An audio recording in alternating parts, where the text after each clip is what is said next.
ओम श्री हनुमते नमः। आप सभी का आपके अपने YouTube चैनल जय मां कंजक में हार्दिक स्वागत है। आज आप सुनिए हनुमान जी की व्रत कथा। व्यास जी ने कहा, एक बार नैमिषारण्य तीर्थ में 80,000 मुनि एकत्रित होकर पुराणों के ज्ञाता श्री सूत जी से पूछने लगे, हे महामुनि, आपने हमें अनेक पुराणों की कथाएं सुनाई हैं। अब कृपा करके हमें ऐसा व्रत और कथा बताएं जिसके करने से संतान की प्राप्ति हो तथा मनुष्यों को रोग शोक अग्नि सर्व दुख आदि का भय दूर हो जाए, क्योंकि कलयुग में सभी जीवों की आयु बहुत कम है। फिर इस पर उन्हें रोग और चिंता के कष्ट लगे रहेंगे, तो फिर वे श्री हरि के चरणों में अपना ध्यान कैसे लगा सकेंगे। श्री सूत जी बोले, हे मुनियों, आपने लोक कल्याण के लिए बहुत ही उत्तम बात पूछी है। एक बार युधिष्ठिर ने भगवान श्री कृष्ण से लोक कल्याण के लिए यही प्रश्न किया था। भगवान श्री कृष्ण और युधिष्ठिर का संवाद तुम्हारे सामने कहता हूँ, ध्यान देकर सुनो। एक समय पांडवों की सभा में श्री कृष्ण जी बैठे हुए थे। तब युधिष्ठिर ने भगवान श्री कृष्ण से प्रश्न किया, हे प्रभु नंद गोविंद, आपने मेरे लिए अनेकों कथाएं सुनाई हैं। आज आप कृपा करके ऐसा व्रत या कथा सुनाएं जिसके करने से मनुष्य को रोग चिंता का भय समाप्त हो जाए और उसको पुत्र की प्राप्ति हो। हे प्रभु, बिना पुत्र के जीवन व्यर्थ है। पुत्र के बिना मनुष्य नरकगामी होता है। पुत्र के बिना मनुष्य पितृ ऋण से छुटकारा नहीं पा सकता और ना ही उसका पुण्यज्ञ नामक नरक से उद्धार हो सकता है। अतः पुत्रदायक व्रत बतलाए। श्री कृष्ण भगवान बोले, हे राजन, मैं एक प्राचीन इतिहास सुनाता हूँ, आप ध्यान पूर्वक सुने। कुंडलपुर नामक एक नगर था। उसमें नंदा नामक एक ब्राह्मण रहता था। भगवान की कृपा से उसके पास सब कुछ था, फिर भी वे बहुत दुखी था। इसका कारण ये था कि ब्राह्मण की स्त्री सुनंदा के कोई संतान नहीं थी। सुनंदा पतिव्रता थी, भक्ति पूर्वक श्री हनुमान जी की आराधना करती थी। मंगलवार के दिन व्रत करके अंत में भोजन बनाकर हनुमान जी का भोग लगाने के बाद स्वयं भोजन करती थी। एक बार मंगलवार के दिन ब्राह्मणी ग्रह कार्य की अधिकता के कारण हनुमान जी को भोग ना लगा सकी, तो इस पर उसे बहुत दुख हुआ। उसने कुछ भी नहीं खाया और अपने मन में प्रण किया कि अब तो अगले मंगलवार को ही हनुमान जी को भोग लगाकर अन्न जल ग्रहण करूंगी। ब्राह्मणी सुनंदा प्रतिदिन भोजन बनाती, श्रद्धा पूर्वक पति को खिलाती, परंतु स्वयं भोजन नहीं करती और मन ही मन श्री हनुमान जी की आराधना करती थी। इस प्रकार 6 दिन बीत गए और ब्राह्मणी सुनंदा अपने निश्चय के अनुसार भूखी प्यासी निराहार रही। अगले मंगलवार को ब्राह्मणी सुनंदा प्रातः काल ही बेहोश होकर गिर पड़ी। ब्राह्मणी सुनंदा की इस असीम भक्ति के प्रभाव से श्री हनुमान जी बहुत प्रसन्न हुए और प्रकट होकर बोले, हे सुनंदा, मैं तेरी भक्ति से बहुत प्रसन्न हूँ, तू उठ और वर मांग। सुनंदा अपने आराध्य देव श्री हनुमान जी को आगे देखकर आनंद की अधिकता से विवल हो श्री हनुमान जी के चरणों में गिरकर बोली, हे प्रभु, मेरी कोई संतान नहीं है, कृपा करके मुझे संतान प्राप्ति का आशीर्वाद दे, आपकी अति कृपा होगी। श्री महावीर जी बोले, तेरी इच्छा पूर्ण होगी, तेरे एक कन्या पैदा होगी, उसके अष्टांग प्रतिदिन सोना दिया करेंगे। इस प्रकार कहकर श्री महावीर जी अंतर ध्यान हो गए। ब्राह्मणी सुनंदा बहुत हर्षित हुई और सभी समाचार अपने पति से कहा। ब्राह्मण देव कन्या का वरदान सुनकर कुछ दुखी हुए, परंतु सोना मिलने की बात सुनी तो बहुत प्रसन्न हुए। विचार किया कि ऐसी कन्या के साथ मेरी निर्धनता भी समाप्त हो जाएगी। श्री हनुमान जी की कृपा से ये ब्राह्मणी गर्भवती हुई और 10वें महीने में उसे बहुत ही सुंदर पुत्री प्राप्त हुई। ये बच्ची अपने पिता के घर में ठीक उसी तरह से बढ़ने लगी जिस प्रकार शुक्ल पक्ष का चंद्रमा बढ़ता है। 10वें दिन ब्राह्मण ने उस बालिका का नामकरण संस्कार कराया। उसके कुल पुरोहित ने उस बालिका का नाम रत्नावली रखा, क्योंकि ये कन्या सोना प्रदान किया करती थी। इस कन्या ने पूर्व जन्म में बड़े ही विधान से मंगलदेव का व्रत किया था। रत्नावली का अष्टांग बहुत सा सोना देता था। उस सोने से नंदा ब्राह्मण बहुत ही धनवान हो गए। अब ब्राह्मणी भी बहुत अभिमान करने लगी। समय बीतता रहा। अब रत्नावली 10 वर्ष की हो चुकी थी। एक दिन जब नंदा ब्राह्मण पर संचित था, तब सुनंदा ने अपने पति से कहा, मेरी पुत्री रत्नावली विवाह के योग्य हो गई है, अतः आप कोई सुंदर तथा योग्य वर देखकर इसका विवाह कर दीजिए। ये सुनकर ब्राह्मण बोला, अभी तो रत्नावली बहुत छोटी है। तब ब्राह्मणी बोली, शास्त्रों की आज्ञा है कि कन्या 8वें वर्ष में गौरी, 9 वर्ष में रोहिणी, 10वें वर्ष में कन्या, इसके पश्चात रजस्वला हो जाती है। गौरी के दान से पाताल लोक की प्राप्ति होती है, रोहिणी के दान से वैकुंठ लोक की प्राप्ति होती है, कन्या के दान से इंद्रलोक में सुखों की प्राप्ति होती है। अगर हे पतिदेव रजस्वला का दान किया जाता है तो घोर नरक की प्राप्ति होती है। इस पर ब्राह्मण बोला, अभी तो रत्नावली मात्र 10 ही वर्ष की है, मैंने तो 16-16 साल की कन्याओं के विवाह करवाए हैं, अभी जल्दी क्या है। तब ब्राह्मणी सुनंदा बोली, आपको तो लोभ अधिक हो गया लगता है। शास्त्रों में कहा गया है कि माता पिता और बड़ा भाई रजस्वला कन्या को देखते हैं तो वे अवश्य ही नरकगामी होते हैं। तब ब्राह्मण बोला, अच्छी बात है, कल मैं अवश्य ही योग्य वर की तलाश में अपना दूत भेजूंगा। दूसरे दिन ब्राह्मण ने अपने दूत को बुलाया और आज्ञा दी कि जैसी सुंदर मेरी कन्या है वैसा ही सुंदर वर उसके लिए तलाश करे। दूत अपने स्वामी की आज्ञा पाकर निकल पड़ा। पंपई नगर में उसने एक सुंदर लड़के को देखा। ये बालक एक ब्राह्मण परिवार का बहुत गुणवान पुत्र था। इसका नाम सोमेश्वर था। दूत ने इस सुंदर व गुणवान ब्राह्मण पुत्र के बारे में अपने स्वामी को पूर्ण विवरण दिया। ब्राह्मण नंदा को भी सोमेश्वर अच्छा लगा और फिर शुभ मुहूर्त में विधि पूर्वक कन्या दान करके ब्राह्मण ब्राह्मणी संतुष्ट हुए। परंतु ब्राह्मण के मन में तो लोभ समाया हुआ था। उसने कन्यादान तो कर दिया था पर वे बहुत खिन्न भी था। उसने विचार किया कि रत्नावली तो अब चली जाएगी और मुझे इससे जो सोना मिलता है वे भी चला जाएगा। मेरे पास जो धन था कुछ तो इसके विवाह में खर्च हो गया और जो शेष बचा है वे भी कुछ दिनों के पश्चात खत्म हो जाएगा। मैंने तो इसका विवाह करके बहुत बड़ी भूल कर दी है। अब कोई ऐसा उपाय हो कि रत्नावली मेरे घर में ही बनी रहे, अपने ससुराल न जाए। लोभ रूपी राक्षस ब्राह्मण के मस्तिष्क पर छाता जा रहा था। रात भर अपनी छैया पर बेचैनी से करवटें बदलते बदलते उसने एक बहुत ही क्रूर निर्णय लिया। उसने विचार किया कि जब रत्नावली को लेकर उसका पति सोमेश्वर अपने घर के लिए जाएगा तो वे मार्ग में छिपकर सोमेश्वर का वध कर देगा और अपनी लड़की को अपने घर ले आएगा, जिससे नियमित रूप से उसे सोना भी मिलता रहेगा और समाज का कोई मनुष्य उसे दोष भी नहीं दे सकेगा। प्रातःकाल हुआ तो नंदा और सुनंदा ने अपने जमाई तथा लड़की को बहुत सारा धन देकर विदा किया। सोमेश्वर अपनी पत्नी रत्नावली को लेकर ससुराल से अपने घर की तरफ चल दिया। ब्राह्मण नंदा महालोभ के वशीभूत हो अपनी मति खो चुका था। पाप पुण्य को उसे विचार ही न रहा।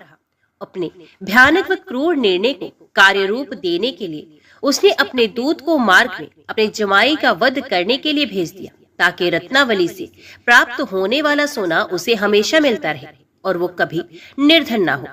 ब्राह्मण के दूत ने अपने स्वामी की आज्ञा का पालन करते हुए उसके जमाई सोमेश्वर का मार्ग में ही वध कर दिया। समाचार प्राप्त कर ब्राह्मण नंदा मार्ग में पहुंचा और रुदन करती अपनी पुत्री रत्नावली से बोला, हे पुत्री, मार्ग में लुटेरों ने तेरे पति का वध कर दिया है। भगवान की इच्छा के आगे किसी का कोई वश नहीं चलता। अब तू घर चल, वहां पर ही रहकर शेष जीवन व्यतीत करना। जो भाग्य में लिखा है वही होगा। अपने पति की अकाल मृत्यु से रत्नावली बहुत दुखी हुई। करुण क्रंदन व रुदन करते हुए अपने पिता से बोली, हे पिताजी, इस संसार में जिस स्त्री का पति नहीं है उसका जीना व्यर्थ है। मैं अपने पति के साथ ही अपने शरीर को जला दूंगी और सती होकर अपने इस जन्म को, माता पिता के नाम को तथा सास ससुर के यश को सार्थक करूंगी। ब्राह्मण नंदा अपनी पुत्री रत्नावली के वचनों को सुनकर बहुत दुखी हुआ। विचार करने लगा, मैंने व्यर्थ ही जमाई का वध किया और पाप अपने सर ले लिया। रत्नावली तो उसके पीछे अपने प्राण तक देने को तैयार है। मेरा तो दोनों तरफ से मरण हो गया। धन तो अब मिलेगा नहीं। जमाई वध के पाप के फलस्वरूप यम यातना भी भुगतनी पड़ेगी। ये सोचकर वे बहुत खिन्न हुआ। सोमेश्वर की चिता बनाई गई। रत्नावली सती होने की इच्छा से अपने पति का सर अपनी गोद में रखकर चिता में बैठ गई। जैसे ही सोमेश्वर की चिता को अग्नि लगाई गई, वैसे ही प्रसन्न हो मंगल देव वहां प्रकट हुए और बोले, हे रत्नावली, मैं तेरी पति भक्ति से बहुत प्रसन्न हूँ, तू वर मांग। रत्नावली ने अपने पति का जीवन दान मांगा। तब मंगल देव बोले, रत्नावली, तेरा पति अजर अमर है, ये महाविद्वान भी होगा और इसके अतिरिक्त तेरी जो इच्छा हो वो वर मांग। तब रत्नावली बोली, हे ग्रहों के स्वामी, यदि आप मुझ पर प्रसन्न हैं तो मुझे ये वरदान दीजिए कि जो भी मनुष्य मंगलवार के दिन प्रातः काल लाल पुष्प लाल चंदन से पूजा करके आपका स्मरण करे, उसको रोग व्याधि ना हो, स्वजनों का कभी वियोग ना हो, सर्प अग्नि तथा शत्रु का भय ना रहे। जो स्त्री मंगलवार का व्रत करे वे कभी विधवा ना हो। मंगलदेव तथास्तु कहकर अंतर्ध्यान हो गए। सोमेश्वर मंगलदेव की कृपा से जीवित हो गया। रत्नावली अपने पति को पुनः प्राप्त कर बहुत प्रसन्न हुई और मंगलदेव का व्रत प्रत्येक मंगलवार को करके व्रतराज और मंगलदेव की कृपा से इस लोक में सुख ऐश्वर्य को भोगते हुए अंत में अपने पति के साथ स्वर्गलोक को चली गई। आइए अब सुनते हैं मंगलवार व्रत की एक अन्य कथा। एक ब्राह्मण दंपत्ति के कोई संतान नहीं हुई थी, जिसके कारण दोनों पति पत्नी दुखी रहते थे। वे ब्राह्मण हनुमान जी की पूजा हेतु वन में चला गया। वे पूजा के साथ महावीर जी से एक पुत्र की कामना प्रकट किया करता था। घर पर उसकी पत्नी मंगलवार व्रत पुत्र की प्राप्ति के लिए किया करती थी। मंगल के दिन व्रत के अंत में भोजन बनाकर हनुमान जी को भोग लगाने के बाद स्वयं भोजन ग्रहण करती थी। एक बार कोई व्रत आ गया जिसके कारण ब्राह्मणी भोजन ना बना सकी। तब हनुमान जी का भोग भी नहीं लगाया गया। वे अपने मन में ऐसा प्रण करके सो गई कि अगले मंगलवार को हनुमान जी को भोग लगाकर ही अन्न ग्रहण करूंगी। वे भूखी प्यासी 6 दिन तक पड़ी रही। मंगलवार के दिन जो से मूर्छा आ गई, तब हनुमान जी ने उसकी लगन और निष्ठा को देखकर अति प्रसन्न हुए और उन्होंने उसे दर्शन दिए और कहा, मैं तुमसे अति प्रसन्न हूँ। मैं तुझको एक सुंदर बालक देता हूँ जो तेरी बहुत सेवा किया करेगा। हनुमान जी मंगलवार को बाल रूप में उसको दर्शन देकर अंतर ध्यान हो गए। सुंदर बालक पाकर ब्राह्मणी अति प्रसन्न हुई। ब्राह्मणी ने बालक का नाम भी मंगल रखा। कुछ समय पश्चात ब्राह्मण वन से लौट कर आया। पर संचित सुंदर बालक घर में क्रीड़ा करते देखकर वे ब्राह्मण पत्नी से बोला, ये बालक कौन है? पत्नी ने कहा, मंगलवार के व्रत से प्रसन्न होकर हनुमान जी ने दर्शन देकर मुझे ये बालक दिया है। पत्नी की बात छल से भरी जानकर उसने सोचा, ये उल्टा व्यभिचारिणी अपनी क्लुचता छुपाने के लिए बात बना रही है। एक दिन उसका पति कुएं पर पानी भरने चला तो पत्नी ने कहा कि मंगल को भी साथ ले जाओ।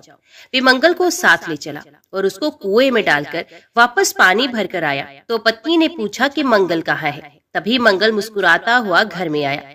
उसको देख ब्राह्मण आश्चर्यचकित हुआ। रात्रि में उसके पति से हनुमान जी ने स्वप्न में कहा, ये बालक मैंने दिया है, तुम पत्नी को उल्टा क्यों कहते हो? पति ये जानकर हर्षित हुआ। फिर पति पत्नी मंगल का व्रत रख अपनी जीवन आनंद पूर्वक व्यतीत करने लगे। जो मनुष्य मंगलवार व्रत कथा को पढ़ता या सुनता है और नियम से व्रत रखता है, उसके हनुमान जी की कृपा से सब कष्ट दूर होकर सर्व सुख प्राप्त होता है। भगवान शंकर के अंश से वायु के द्वारा कपिराज केसरी की पत्नी अंजना में हनुमान जी का प्रादुर्भाव हुआ। मर्यादा पुरुषोत्तम श्री राम की सेवा शंकर जी अपने रूप से तो नहीं कर सकते थे, अतएव उन्होंने 11वें रुद्र रूप को इस प्रकार वानर रूप में अवतरित किया। जन्म के कुछ ही समय पश्चात महावीर हनुमान जी ने उगते हुए सूर्य को कोई लाल लाल फल समझा और उसे निगलने के लिए आकाश की ओर दौड़ चले। उस दिन सूर्य ग्रहण का समय था। राहु ने देखा कि कोई दूसरा ही सूर्य को पकड़ने आ रहा है। तब वे उस आने वाले को पकड़ने लगा, किंतु जब वायुपुत्र उसकी ओर बढ़े तब वे डरकर भाग गया। राहु ने इंद्र से पुकार की। एरावत पर चढ़कर इंद्र को आते देख पवन कुमार ने एरावत को कोई बड़ा सा सफेद फल समझा और उसी को पकड़ने के लिए लपके। घबराकर देवराज ने वज्र से प्रहार किया। वज्र से उनकी ठोड़ी पर चोट लगने से वे कुछ टेढ़ी हो गई। इसी से ये हनुमान कहलाने लगे। वज्र लगने पर ये मूर्छित होकर गिर पड़े। पुत्र को मूर्छित देखकर वायुदेव बड़े कुपित हुए। उन्होंने अपनी गति बंद कर ली। श्वास रुकने से देवता भी व्याकुल हो गए। अंत में हनुमान को सभी लोकपालों ने अमर होने तथा अग्नि जल वायु आदि से अभय होने का वरदान देकर वायुदेव को संतुष्ट किया। जातीय स्वभाव से चंचल हनुमान ऋषियों के आश्रमों में वृक्षों को सहज चपलतावश तोड़ देते तथा आश्रम की वस्तुओं को अस्त व्यस्त कर देते थे। अतः ऋषियों ने इन्हें शाप दिया, तुम अपना बल भूले रहोगे। जब कोई तुम्हें स्मरण दिलाएगा तभी तुम्हें अपने बल का भान होगा। तब से वे सामान्य वर्णन की भांति रहने लगे। माता के आदेश से सूर्य नारायण के समीप जाकर वेद वेदांग प्रभूति समस्त शास्त्रों एवं कलाओं का इन्होंने अध्ययन किया। इसके पश्चात किष्किंधा में आकर सुग्रीव के साथ रहने लगे। सुग्रीव ने इन्हें अपना निजी सचिव बना लिया। जब बाली ने सुग्रीव को मारकर निकाल दिया तब भी ये सुग्रीव के साथ ही रहे। सुग्रीव के विपत्ति के साथ ही होकर ऋष्यमुख पर्वत पर ये उनके साथ ही रहते थे। बचपन में माता अंजना से बार बार आग्रह पूर्वक इन्होंने अनादि रामचरित सुना था। अध्ययन के समय वेद में, पुराणों में श्री राम कथा का अध्ययन किया था। किष्किंधा आने पर यह भी ज्ञात हो गया कि परात्पर प्रभु ने अयोध्या में अवतार धारण कर लिया है। अब ये बड़ी उत्कंठा से अपने स्वामी के दर्शन की प्रतीक्षा करने लगे। श्रीमद् भागवत में कहा गया है, जो निरंतर भगवान की कृपा की आतुर प्रतीक्षा करते हैं, अपने प्रारब्ध से प्राप्त सुख दुख को संतोष पूर्वक भोगते रहकर हृदय, वाणी तथा शरीर से भगवान को प्रणाम करता रहता है। हृदय से भगवान का चिंतन, वाणी से भगवान के नाम गुण का गान कीर्तन और शरीर से भगवान का पूजन करता रहता है। ये मुक्ति पद का स्वत अधिकारी हो जाता है। श्री हनुमान जी तो जन्म से ही माया के बंधनों से सर्वथा मुक्त थे। वे तो अहर्निश अपने स्वामी श्री राम के ही चिंतन में लगे रहते थे। अंत में श्री राम अपने छोटे भाई लक्ष्मण के साथ रावण के द्वारा सीता जी के चुरा लिए जाने पर उन्हें ढूंढते हुए ऋष्यमुख के पास पहुंचे। सुग्रीव को शंका हुई कि इन राजकुमारों को बाली ने मुझे मारने के लिए ही ना भेजा हो। हनुमान जी को परिचय जानने के लिए उन्होंने भेजा। विप्र वेश धारण कर हनुमान जी आए और परिचय पूछकर जब अपने स्वामी को पहचाना तब वे उनके चरणों पर गिर पड़े और वे रोते रोते कहने लगे, एकु मैं मंद मोह बस, कुटिल हृदय अज्ञान, पुण्य प्रभु मोहे, विसार्यो दीन बंधु भगवान। श्री राम ने उठाकर उन्हें हृदय से लगा लिया। तभी से हनुमान जी श्री अवधेश कुमार के चरणों के समीप ही रहे। हनुमान जी की प्रार्थना से भगवान ने सुग्रीव से मित्रता की और बाली को मारकर सुग्रीव को किष्किंधा का राज्य दिया। राज्य भोग में सुग्रीव को परमत देखकर हनुमान जी ने ही उन्हें सीतान्वेषण के लिए सावधान किया। ये पवन कुमार ही वानरों को एकत्रित कर लाए। श्री राम जी ने उनको ही अपनी मुद्रिका दी।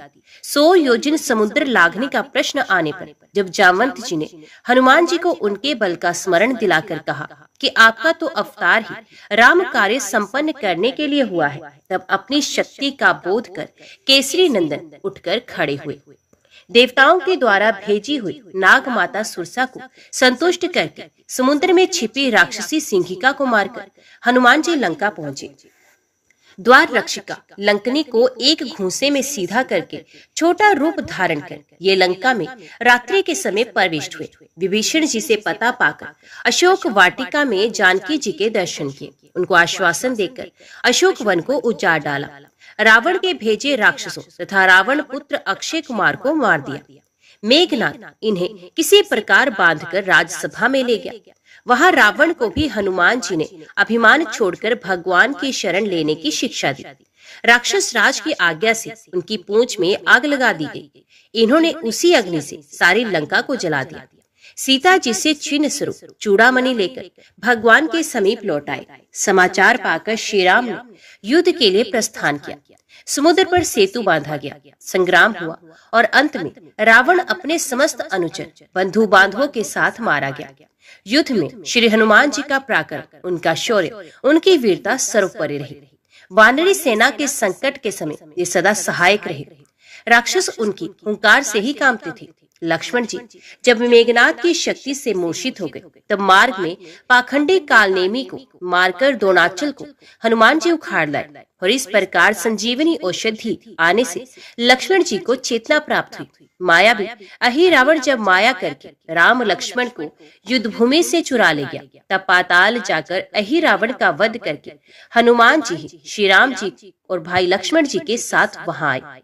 रावण वध का समाचार श्री जानकी जी को सुनाने का सौभाग्य और श्री राम लौट रहे हैं, ये आनंददायी समाचार भरत जी को देने का गौरव भी प्रभु ने अपने प्रिय सेवक हनुमान जी को ही दिया। हनुमान जी विद्या, बुद्धि, ज्ञान तथा पराक्रम की मूर्ति हैं, किंतु इतना सब होने पर भी इन्होंने कभी अभिमान नहीं किया। अभिमान उन्हें कभी छू तक नहीं पाया। जब वे लंका जलाकर अकेले ही रावण का मान मर्दन करके प्रभु के पास लौटे और प्रभु ने पूछा कि त्रिभुवन विजय रावण की लंका को तुम कैसे जला सके, तब उन्होंने उत्तर दिया, साखा मृग के बड़ मनुसाई, साखा ते साखा पर जाय, नाग सिंधु हाटक पुरजारा, निश्चय गन मदन विपुजारा, सो सब तव प्रताप रघुराई, नाथ न कछु मोरु भ्रपताई। हनुमान जी की भक्ति तो अतुलनीय है। अयोध्या में राज्याभिषेक हो जाने पर भगवान ने सबको पुरस्कृत किया। सबसे अमूल्य अयोध्या के कोष की सर्वश्रेष्ठ मणियों की माला श्री जानकी जी ने अपने कंठ से उतारकर हनुमान जी के गले में डाल दी। हनुमान जी मणियों को ध्यान से देख देख कर तोड़ने लगे और मुख में डालकर फोड़ने भी लगे। दुर्लभ रत्नों को इस प्रकार नष्ट होते देख कुछ लोगों को बड़ा कष्ट हुआ, कुछ ने उन्हें रोका भी। हनुमान जी ने कहा, मैं इनमें भगवान का नाम तथा उनकी मूर्ति ढूंढ रहा हूँ। जिस वस्तु में मेरे स्वामी श्री सीता राम का नाम ही ना हो, जिसमें उनकी मूर्ति ना हो, ये तो व्यर्थ है। प्रश्न करने वाले ने पूछा, क्या आपके शरीर में वे मूर्ति और नाम है? तुरंत अपने नखों से हनुमान जी ने छाती का चमड़ा फाड़कर सबको दिखाया। उनके रोम रोम में राम ये परम दिव्य नाम अंकित था और उनके हृदय में श्री जनक नंदिनी जी के साथ सिंहासन पर बैठे महाराज धीराज श्री अवधेश जी की भुवन सुंदर मूर्ति विराजमान थी। सब लोग जय जयकार करने लगे। भगवान ने हनुमान जी को हृदय से लगा लिया। हनुमान जी आजन्म नैष्ठिक ब्रह्मचारी हैं, व्याकरण के महान पंडित हैं, वेदज्ञ हैं, ज्ञान शिरोमणि हैं, बड़े विचारशील, तीक्ष्ण बुद्धि तथा अतुल पराक्रमी हैं। श्री हनुमान जी बहुत निपुण संगीतज्ञ और गायक भी हैं। एक बार देवऋषि दानवों के महान सम्मेलन में जलाशय के तट पर भगवान शंकर तथा देवऋषि नारद जी आदि गा रहे थे। अन्य देवऋषि दानव भी योग दे रहे थे। इतने में ही हनुमान जी ने मधुर स्वर से ऐसा सुंदर गान आरंभ किया कि जिसे सुनकर उन सबके मुख मलिन हो गए, जो बड़े उत्साह से गा बजा रहे थे, और सभी अपना अपना गान छोड़कर मोहित हो गए और चुप होकर सब सुनने लगे। उस समय केवल हनुमान जी ही गा रहे थे। जब तक पृथ्वी पर श्री राम की कथा रहेगी, तब तक पृथ्वी पर रहने का वरदान उन्होंने स्वयं प्रभु से मांग लिया।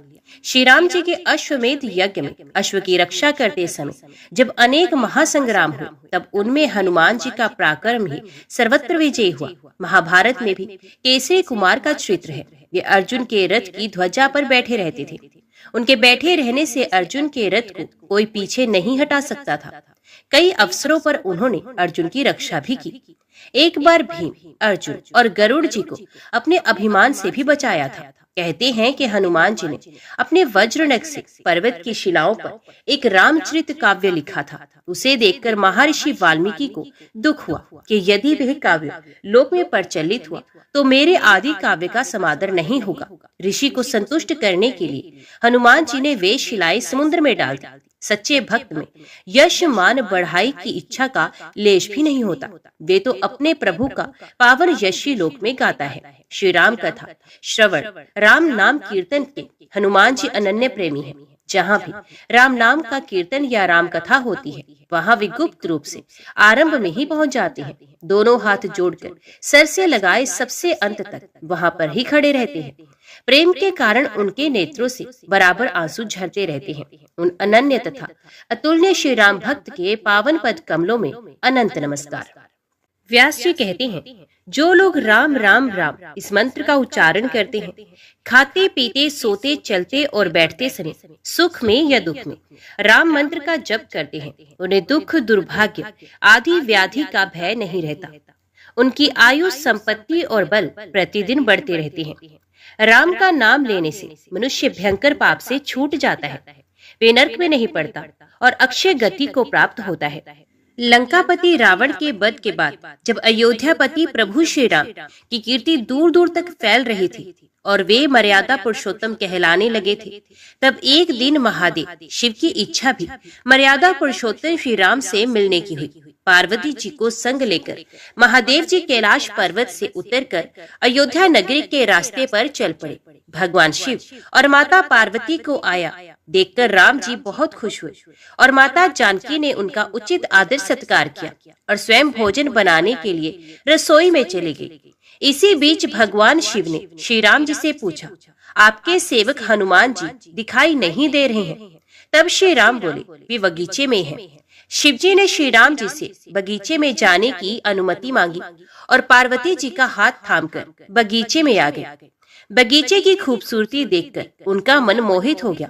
आम के एक घने वृक्ष के नीचे हनुमान जी दीन दुनिया से बेखबर गहरी नींद में सोए हुए थे और एक ले में खराटों से राम नाम की ध्वनि उठ रही थी। चकित होकर शिवजी और माता पार्वती एक दूसरे की ओर देखने लगे। माता पार्वती मुस्कुरा उठी और वृक्ष की डालियों की ओर इशारा किया। राम नाम सुनकर पेड़ की डालियां भी झूमने लगी थी और इनके बीच से भी राम नाम उच्चारित हो रहा था। शिवजी इस राम नाम की धुन में मस्त मगन होकर खुद भी राम राम कहकर नाचने लगे। माता पार्वती जी ने भी अपने पति का अनुसरण किया और अपने कोमल पैर थिरकाने लगी।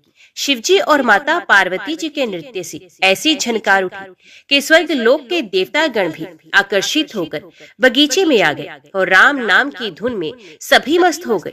माता जानकी भोजन तैयार करके प्रतीक्षा कर रही थी, परंतु संध्या घिरने पर भी अतिथि नहीं पधारे। तब अपने देवर लक्ष्मण जी को बगीचे में भेजा।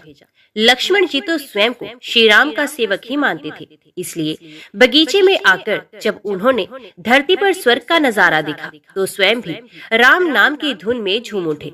महल में माता जानकी जी परेशान हो रही थी।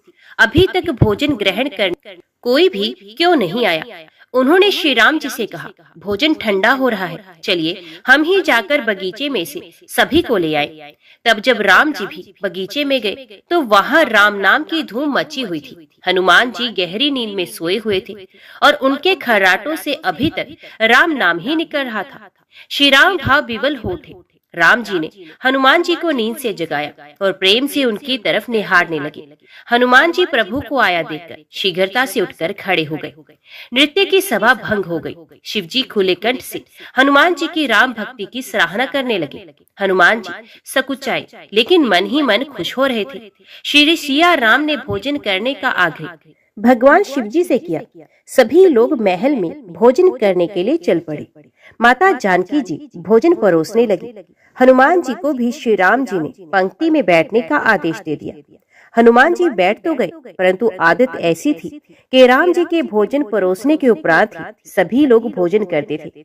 आज श्री राम के आदेश से पहले भोजन करना पड़ रहा था। माता जानकी हनुमान जी को भोजन परोसे जा रही थी, परंतु हनुमान जी का पेट ही नहीं भर रहा था। सीता जी कुछ समय तक तो उन्हें भोजन परोस रही, फिर समझ गई कि इस तरह से तो हनुमान जी का पेट नहीं भरेगा। उन्होंने तुलसी जी के एक पत्ते पर राम नाम लिखा और भोजन के साथ हनुमान जी को परोस दिया। तुलसी पत्र खाते ही हनुमान जी को संतुष्टि मिली और वे भोजन खाकर उठकर खड़े हो गए। भगवान शिव शंकर ने प्रसन्न होकर हनुमान जी को आशीर्वाद दिया कि आपकी राम भक्ति युगों युगों तक याद की जाएगी और आप संकट मोचन के नाम से जाने जाएंगे। आइए अब सुनते हैं राम नाम की महिमा की दूसरी कहानी। महादेव जी को एक बार बिना कारण के किसी को प्रणाम करते देखकर माता पार्वती जी ने पूछा, अब किसको प्रणाम करते रहते हैं? तब शिव जी ने अपनी धर्म पत्नी पार्वती जी से कहा कि हे देवी, जो व्यक्ति एक बार राम कहता है उसे मैं 3 बार प्रणाम करता हूँ। पार्वती जी ने फिर से पूछा, हे भगवान, आप शमशान में क्यों जाते हैं और ये चिता की भस्म को अपने शरीर पर क्यों धारण करते हैं? उसी समय शिव जी पार्वती जी को शमशान में ले गए और वहाँ एक शव अंतिम संस्कार के लिए ले जाया गया। लोग राम नाम सत्य है कहते हुए शव को ला रहे थे। शिव जी ने कहा कि देखो पार्वती, इस शमशान की ओर जब लोग आते हैं तो राम नाम का स्मरण करते हुए आते हैं और इस शव के निमित्त से कई लोगों के मुख से मेरा अति प्रिय दिव्य राम नाम निकलता है। उसी को सुनने के लिए मैं शमशान में आता हूँ और इतने लोगों के मुख से राम नाम का जप करवाने में निमित्त बनने वाले इस शव का मैं सम्मान करता हूँ, प्रणाम करता हूँ और अग्नि में जलने के बाद उसकी भस्म को अपने शरीर पर लगा लेता हूँ। राम नाम बुलवाने वाले के प्रति मुझे इतना प्रेम है। एक बार शिव जी कैलाश पर पहुंचे और पार्वती जी से भोजन मांगा। तब पार्वती जी विष्णु सहस्त्र नाम का पाठ कर रही थी। पार्वती जी ने कहा, अभी पाठ पूरा नहीं हुआ है, कृपया थोड़ी देर प्रतीक्षा कीजिए।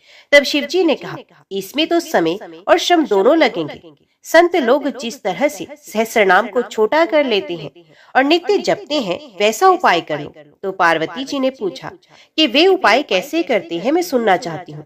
तो शिव जी ने बताया, केवल एक बार राम कह लो, इससे तुम्हें सहस्र नाम, भगवान के 1000 नाम लेने का फल मिल जाएगा। एक राम नाम 1000 दिव्य नामों के समान है। तब पार्वती जी ने वैसा ही किया। भगवान बोले, श्री राम राम रामेति रामे राम मनोरमे सहस्र नाम तत् तुल्य राम नाम वरानने।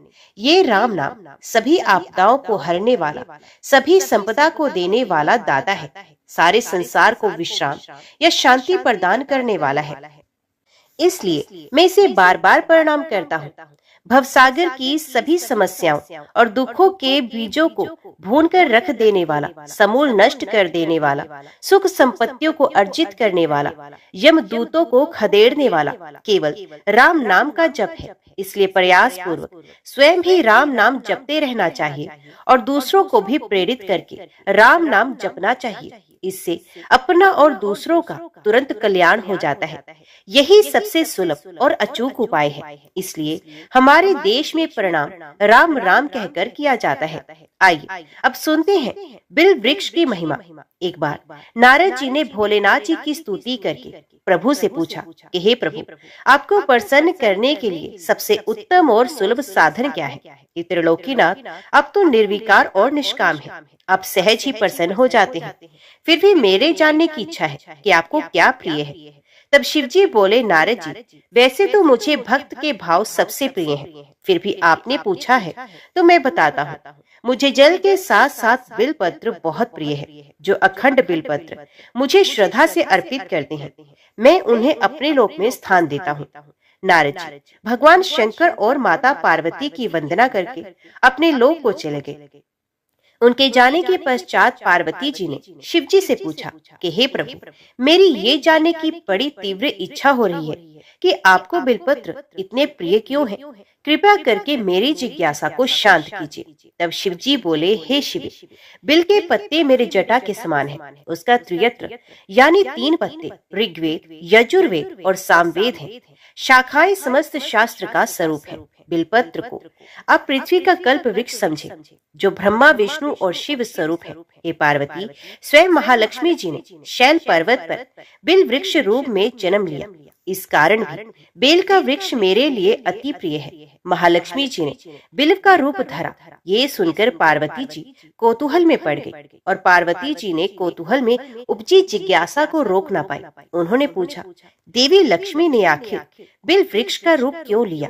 आप ये कथा विस्तार से कहे। तब भोलेनाथ ने देवी पार्वती जी को कथा सुनाना आरंभ किया। हे देवी, सतयुग में ज्योति रूप में मेरे अंश का रामेश्वर लिंग था। ब्रह्मा आदि देवों ने उसका विधिवत पूजन अर्चन किया था। इसका परिणाम ये हुआ कि मेरे अनुग्रह से वाणी देवी सबकी प्रिय हो गई।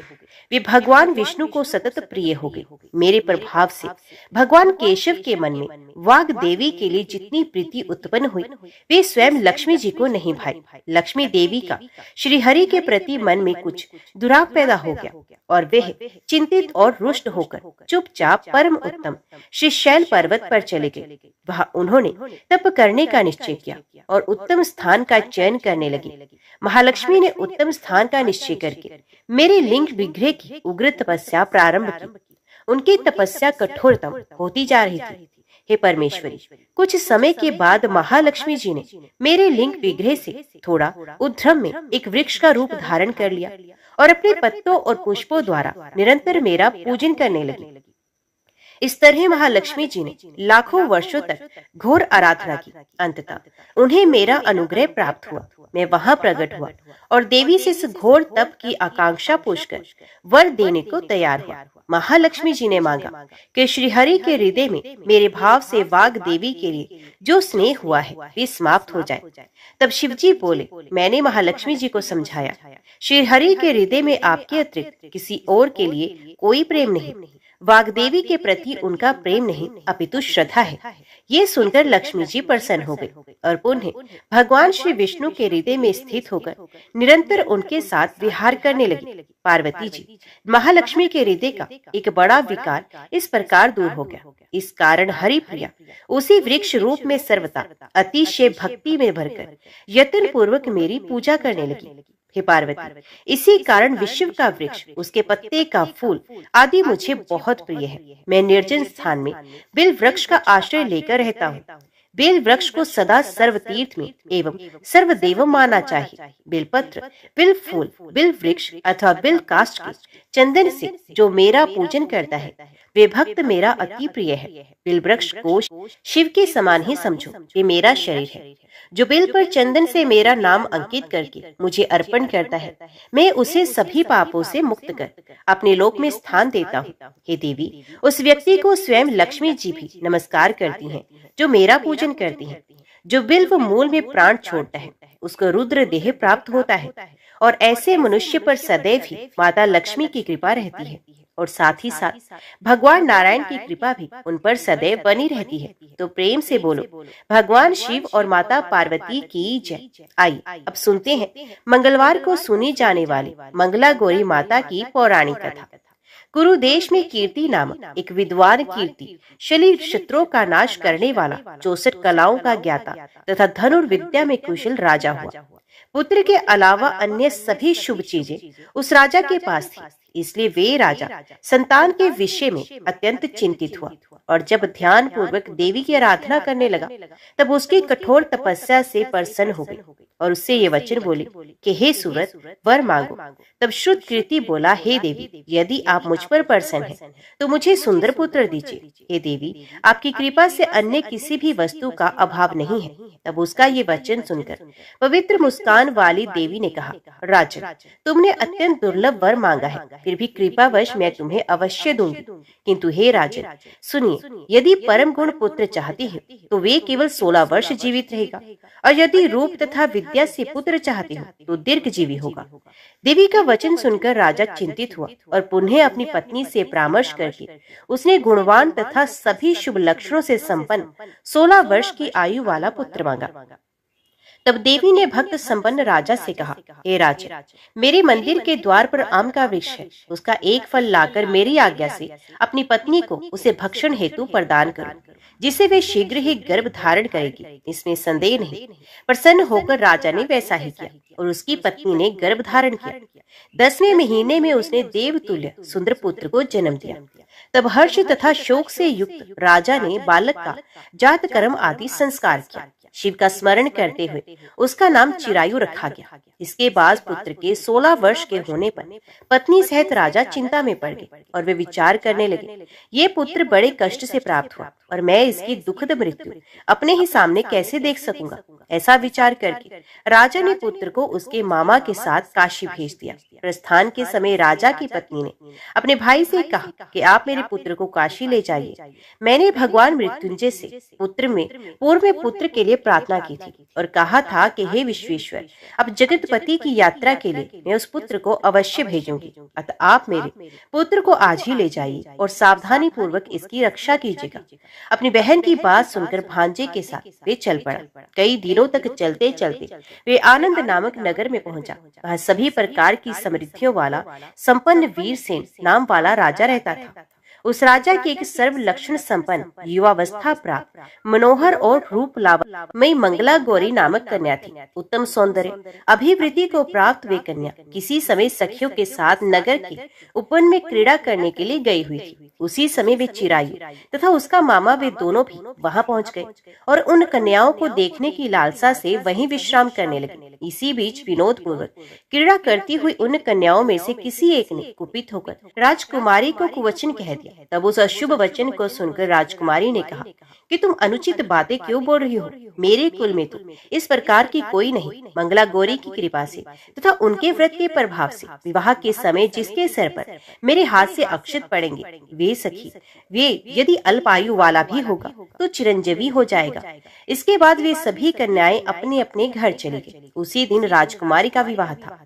बल्कि देश के दृढ़ धर्मा नामक राजा के सुकेतु नाम वाले पुत्र के साथ उसका विवाह निश्चित किया गया था। वे सुकेतु कुरूप तथा बहरा था। तब सुकेतु के साथ आए हुए उन लोगों ने विचार किया कि इस समय कोई दूसरा श्रेष्ठ वर ले जाना चाहिए और विवाह संपन्न हो जाने के बाद वहां सुकेतु पहुंच जाए। तो उन लोगों ने चिरायु के मामा के पास जाकर याचना की कि आप इस बालक को हमें दे दीजिए, जिससे हमारा कार्य सिद्ध हो जाए। इस पृथ्वी पर परोपकार के समान दूसरा कोई धर्म नहीं।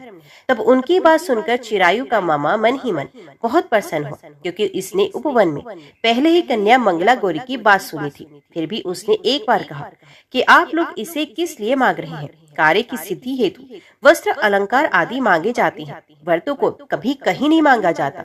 तथापि आप लोगों का सम्मान करने के लिए मैं इसे दे रहा हूँ। इसके बाद चिरायु को वहां ले जाकर उन लोगों ने विवाह संपन्न कराया। सप्तपदी आदि के हो जाने पर रात्रि में शिव पार्वती की प्रतिमा के समक्ष उस चिरायु ने हर्ष युक्त होकर मंगला गौरी के साथ शयन किया। उसी दिन चिरायु के 16 वर्ष पूर्ण हो चुके थे और अर्धरात्रि में साक्षात काल सर्प रूप में वहां आ गया। इसी बीच संयोग राजकुमारी जाग गई। उसने उस महासर्प को वहां देखा और भय से व्याकुल होकर कांपने लगी। तभी उस कन्या ने धैर्य धारण किया, 16 उपचारों से सर्प की पूजा की और पीने के लिए दूध दिया। उसने दीनता भरी वाणी में उस सर्प की प्रार्थना की और स्तुति की। मंगला गौरी प्रार्थना करने लगी, मैं उत्तम व्रत करूंगी जिससे मेरे पति जीवित रहें। ये जिस तरह से चिरकाल तक जीवित रहें, अब वैसा कीजिए। इतने में सर्प वहां स्थित एक कमंडल में प्रवेश कर गया। उस मंगला गौरी ने अपनी कंचुकी से उस कमंडल का मुंह बांध दिया। इसी बीच उसका पति अंगड़ाई लेकर जाग गया और अपनी पत्नी से बोला कि हे प्रिय,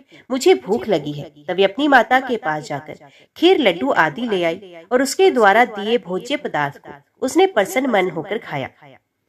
भोजन के बाद हाथ धोते समय उसके हाथ से अंगूठी गिर पड़ी। तांबूल खाकर वे पुनः सो गया।